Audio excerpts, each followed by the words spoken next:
You look at Elijah Muhammad, a misunderstood person. Yeah, misunderstood.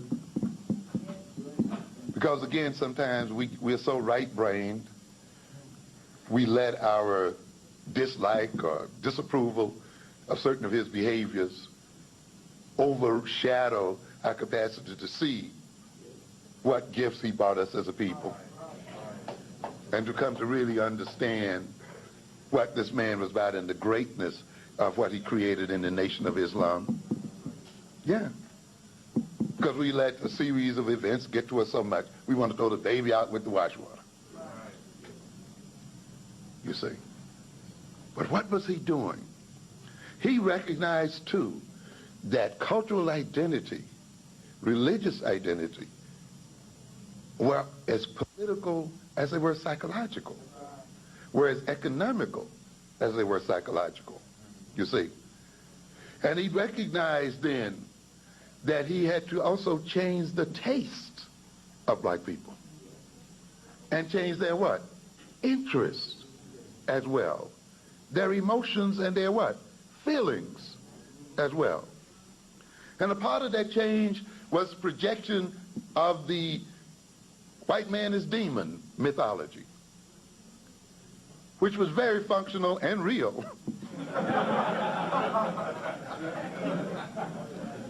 But very functional. You see, I've told you, a lot of people think, oh, well, that wasn't the truth. This wasn't the point. It wasn't the point. It amazes me now. You know, someone mentioned the Tuskegee experiments. These whites are going to tell all the truth now that they got the what? The world, what? Wrapped up. But in wrapping it up, they projected the what? The myth. Because the myth, the major function of the myth is to organize people, to organize a people's perception of themselves, to give them a sense of destiny and commonality, to arrange their social relations in such a way so that they could achieve particular points and particular ends. And it's not that they didn't know that the Egyptians might have been African. It was in their literature. That's a lot of where we got it from, isn't it? But at the point where a mythology of Africans as being uncultured served to organize them and create a unity among themselves, and served to create a set of relations that permitted them to make a conquest of the globe, they projected that mythology. And it was a powerful one. Now that they think they have it made, they say, well, yeah, you were Egyptians, weren't you? Oh, yeah, we did give you TB down there. You know, what are you going to do about it? Oh, now we're becoming honest folk. You know, but what happened? No banks are changing hands. No means and ownership of production are changing hands. No real control of your destiny is changing hands. But you're multicultural now. We have greater understanding and truth. It's got to go deeper than that. You got to do more than tell the truth. You're going to reparate yourself. We're going to take these reparations from you. You can admit we're Egyptians if you want to, but that's not the end of it. No way.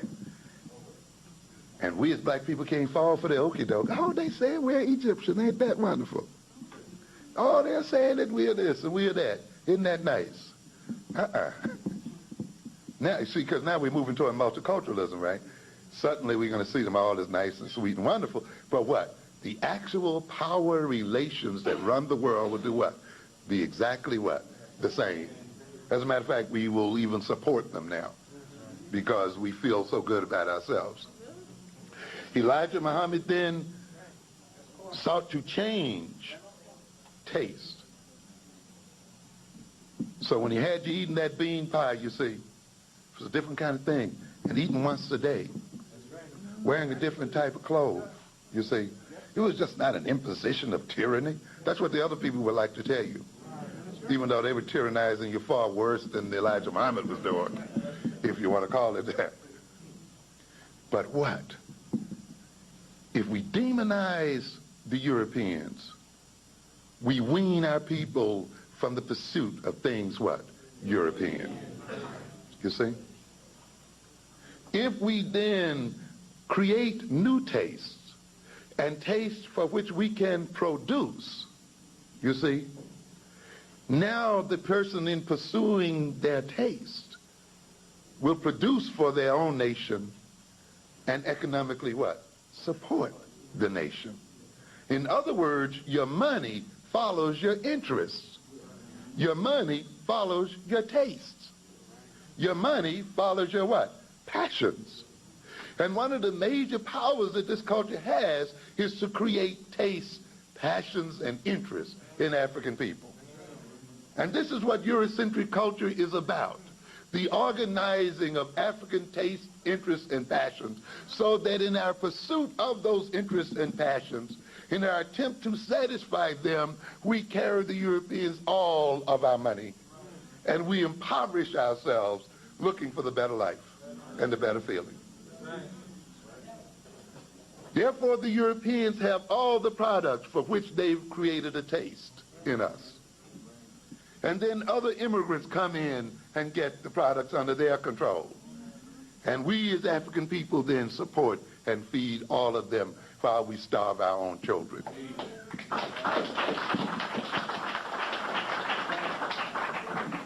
And consequently, you see, our children have learned often that the only way they can get money out of our pocketbooks is to knock us in the head and take it. That's right. Because they're not going to get it by what? Investing and spending in a planned sort of way and following tastes that have been created within our own culture and our so forth and so on. Because we have told them that buying things European and pursuing things European and so forth was what it means to be alive and to be real and to be free and the whole bit. And yet it's the pursuit of those very things that has imprisoned us and will maintain us in prison. This is why I've told you many times before that we will be most enslaved when we feel freest. Yes, we will be most impoverished when we feel wealthy. Because as soon as we get the money, we're going to do what? Take it somewhere else and impoverish ourselves. At the moment we feel free to buy everything we want to, we're going to buy it from whom? Others. And they will use that wealth to maintain our oppression as a people, you see. So this is why we must understand here the relationship between culture and identity. We must understand that culture itself is an instrument of power. Some people criticize Elijah Muhammad for calling Islam black Muslim, or black Islam. But there's a purpose there. It's unorthodox. Islam is not a racist religion.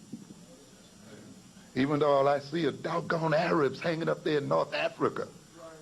And I don't see any equal sharing between Africans and Arab Africans in the heart of Islam. I don't give a hoot what you say about how universal it is. Show it to me in practice. And I don't see it in practice. And you'll learn something very clear. These Europeans and these other groups are going to lay all kind of universal bullshit on your head as a way of maintaining you in slavery. Yes. In fact, the best way to enslave a Negro is to get him universal. Yeah. I'm for all people. That means he can't be for himself. He even feels guilty about being for himself. Yeah, you're telling him, look, let's act in terms of who we are. Oh, no, I'm for all people.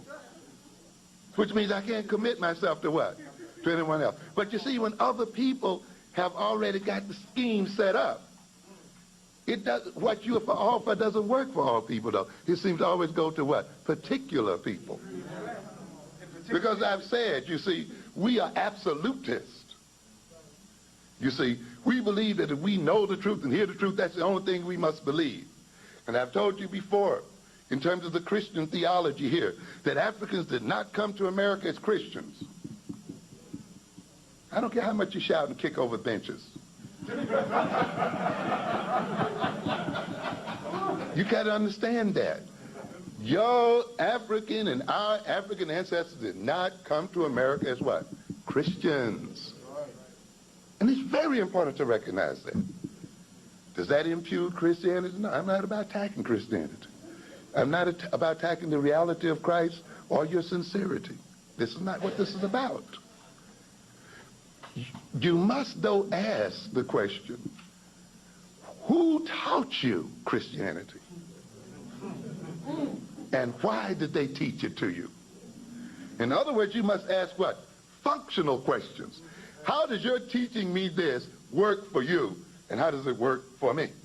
Even though what I believe you're saying is true and absolutely true, my believing it and your believing the same thing brings about what? Two different consequences. So while the principle you're teaching is universal and absolutely true, given the context in which this is operating, in the context of the fact that you have all the money and you have all the power, my believing this is going to what?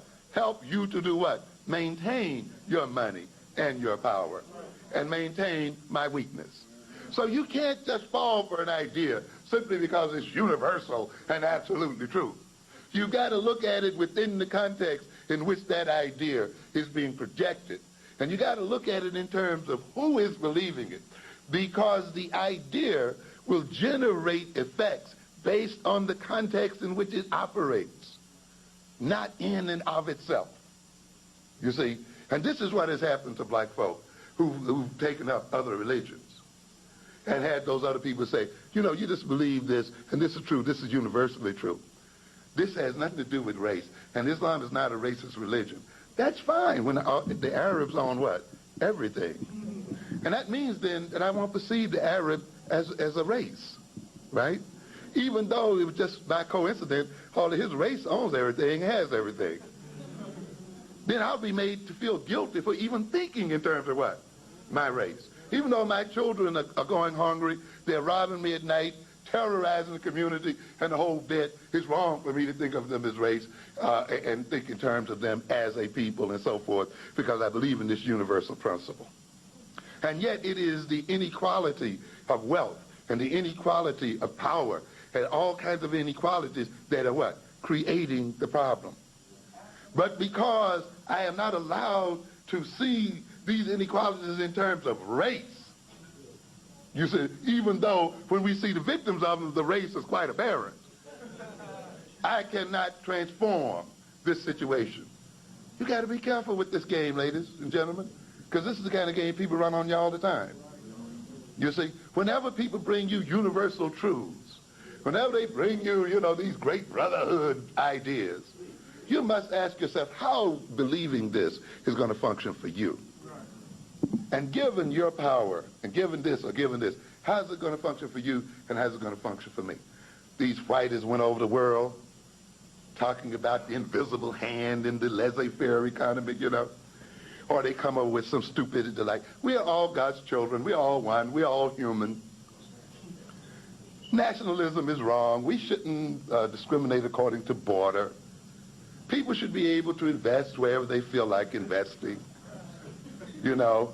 And people should take advantage of opportunities wherever they arise. Now that sounds so nice and neat, doesn't it? And it is. I have no problem with that. Except, though, you got to move beyond that. You got to look at who's saying it, and if I believe it, what's going to happen? Now, the Europeans said this because they had all the what? The money. You see? So when they convinced our people to believe in free markets and open markets and reject nationalism, we all God's children, we all one, and therefore all markets should be open for investment regardless as to who you invest. The deal is, if they had all the money, they're going to end up owning all the land. They're going to end up owning all of the means of production with your consent, with your moral consent. You see? And then you're going to wonder if God is cursing you, if something is wrong. You have to understand, then you can't just let people lay an idea on you, a universal concept, a universal religion, and a universal this, and then assume that all is well. You got to look at reality. So if it's so damn universal, spread that damn money around. Universal. You believe people should invest wherever they fit? Well, let's first even up the money, and then we can invest cross borders and all over the other place. But no, you insist on holding on to your money. You see? And then, and you believe in what? Private property and all this stuff, and you're going to convince me not to look racially or nationally, and this allows you then to what? Maintain control.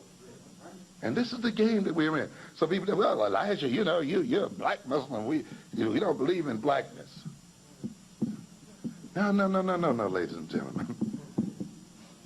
Jesus says, what? Man is not made for the Sabbath, but the Sabbath for whom? For man.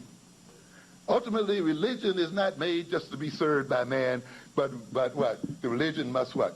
Serve man. God is not only to be served, but God also must serve the people. Oh, yeah, I know. You think you didn't told you should lay all on your face and roll and carry on. No way. No way. There is a what? Contract. There is a covenant. It's in your Bible. The Israelites had a what? Covenant between God and themselves. There was an agreement there that what? I do for you and what? You do for me, man. It's not just about laying down praying and do whatever you want to the Lord. And if you read Moses, and if you read it, you will see going on between Moses and God, constant what? Negotiation. In fact, that's what I find so fascinating about reading the Exodus story. Hey, this man sits down and negotiates. You remember that time they get near the border and they start hollering and screaming, talking about they were better off in slavery, and they wanted to go back to Egypt, and they were about to hang Moses. They were within an inch of hanging Moses. You know, Moses nearly got hung several times. You know, a lot of people don't read this thing very well at all. He was not seen as some holy man with a halo above it. These people didn't see Moses that way at all. They got at it.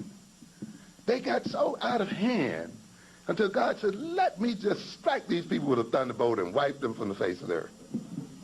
Yeah. And then Moses started doing what? Negotiating with them.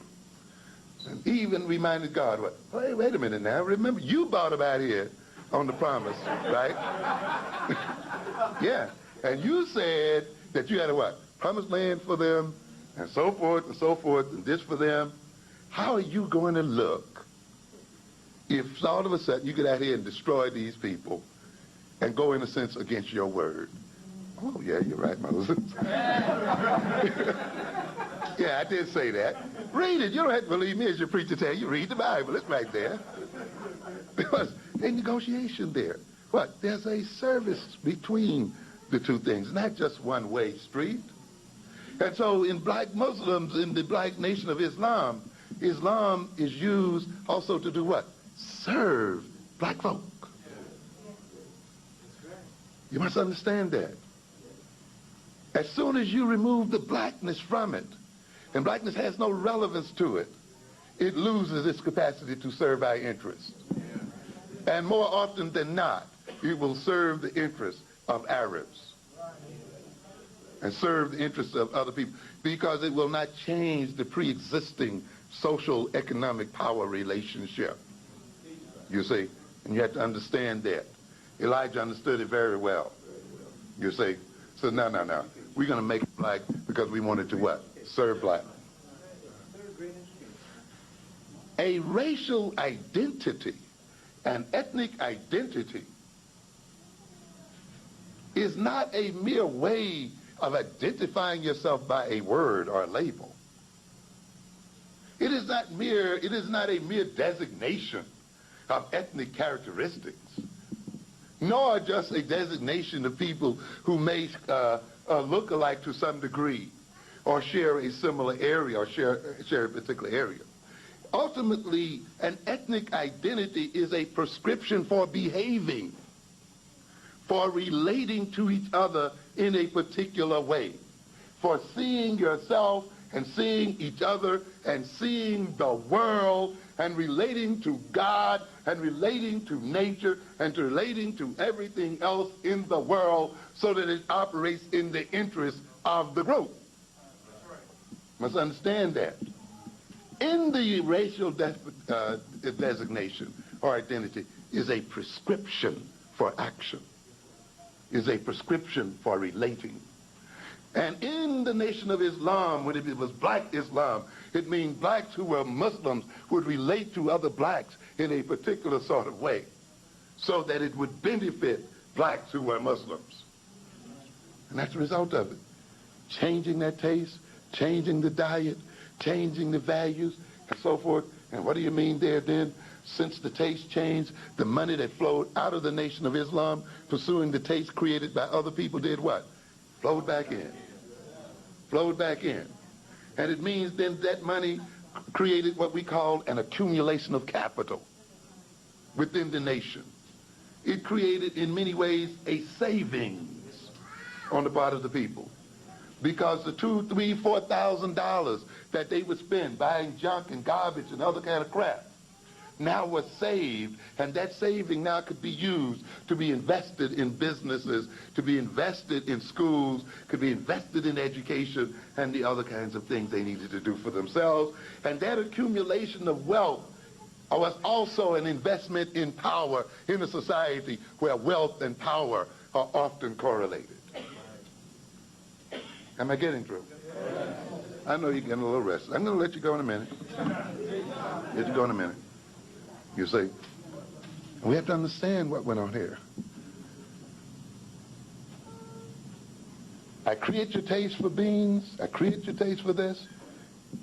And because I do, I'm going to make the pie for you, right? We make the pie what? For ourselves. So now you eat the pie, but now, and you spend the money, and that goes back, and we can buy what? Farms. And now we can do what? Grow the beans. You see, we can create the what? Canneries. We can now build a what? A whole system of production based on the reorganization of taste and the reorganization of interest. You see, this is what African-centered education is about, ladies and gentlemen. It's not merely about the teaching of African culture or of African history. That's only a part of it. It is about the transformation of the personality, the transformation of social relations among African people.